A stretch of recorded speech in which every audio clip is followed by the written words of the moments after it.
Facilitators, our student facilitators have created. We have here Katera and Manny, who have created our questions for today. As part of the structure and rules for Socratic seminar, we will always keep 2 seats empty. So if any student from the audience or who's observing would like to add something or chime in, they can freely come up here and just have a seat, and feel free to do so. Also, so that we know that everybody who's starting off the Socratic seminar feels comfortable, if at any time a student you would like to leave the group and rejoin the observers, you may. Feel free at any time. Okay? Okay, so we're going to begin. So we're using a graphic organizer that, it asks for, your claim, your anticipated counterclaims and how to refute them. And so looking at your graphic organizers, we're going to begin with Katera and Manny. Can you please distribute to them the language handouts first? So Katera, can you speak on what you're distributing? So these are basically some counterclaims so that we can respect each other's opinions. And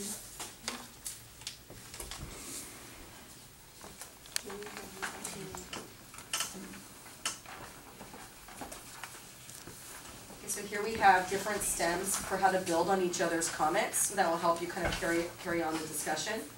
Also, there's a part in this graphic organizer that asks you to respectfully disagree with the claims of others, so that way we keep it in a respectful fashion, such as, I respect what you claim about, however, in my opinion, or such as, you propose that, I'm going to have to disagree for the following reasons.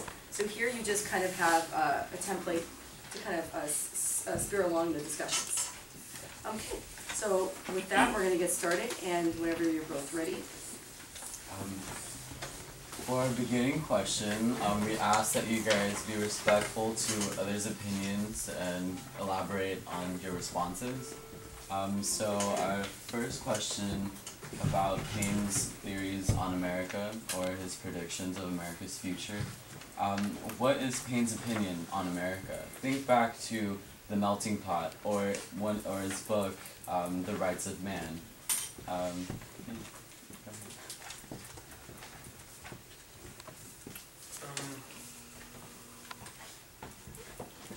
Alright, so I believe that what he thinks about America is that it's the ideal country during his point of during his era. It's the ideal country.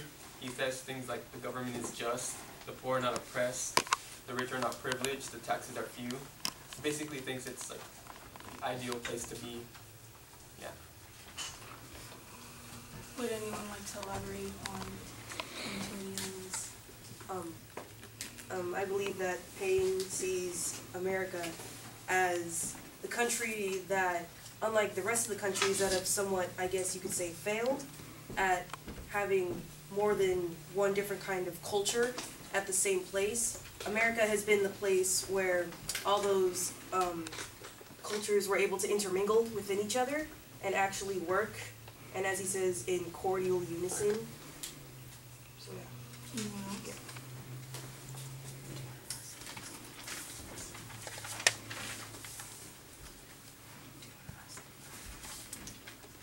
Oh, okay. So, and according to what we just asked you guys, do you guys agree with Paine's opinion? Explain why or why not. Anyone? Not really. More or less because he says it's all harmonious and everything. But I disagree with that because if it was all perfectly harmonious, I don't think there would be race riots and things like that. I think that everyone would just accept each other. And then with the whole government is just and everything, I don't think that that's necessarily true just because of some of the events say war and things like that. I don't think that would really occur. So Anyone else before you go on? Well, personally, I have a qualifications because I do think some of what he's saying is true today, but some of it is not. When he talks about that, as people came, they were all accustomed to different forms of government. But I feel that today, most people are accustomed to the form of government and they're really familiar with how it works and how it operates. Also, I do agree that now that we do have, our nation is still very diverse, as he said. That makes sense. Anyone else? Or anyone? Okay. Question number 2. Does Payne's description of a melting pot still hold true today? Absolutely not. What he said, it's not. The America he knew isn't the same as now, because they might have all been intermingling then, but now there's still like the force of Americanization. If you move here, you have to become an American. You have to forget your own native language, forget your own traditions, and become an American. And the government is fair in the way that he knew, like they didn't favor any party, but now they favor the poor over the rich and middle class. They give the poor free health care, they give the poor free child care, free housing, phones, etc. And the middle class are taxed with all of that. So there are excessive taxes, but they're all in the middle class.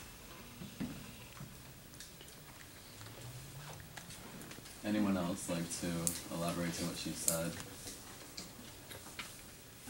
To build on what Julia said, I think she's her point is true. With the whole not people having to kind of become Americanized. For example, with immigrants, they're more or less expected to learn English automatically, and I know in a lot of states, kind of more Eastern, they don't really provide you with Spanish options or anything. A lot of schools don't really even have classes that kind of elaborate on foreign language fully, and I know a lot of people are sort of ostracized for basically practicing their own cultures and not being Americanized.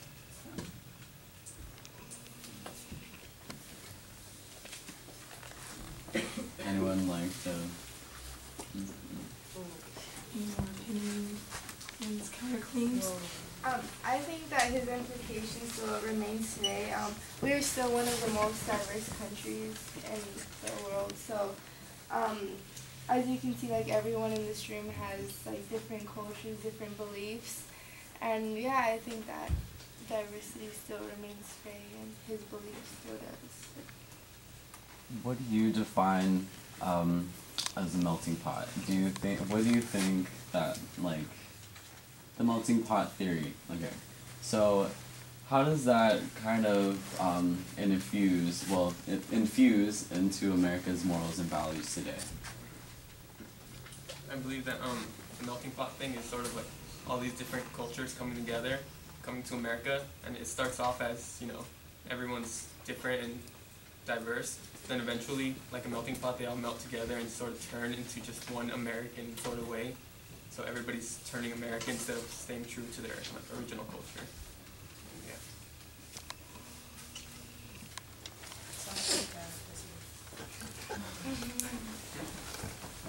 Anyone else before we move on?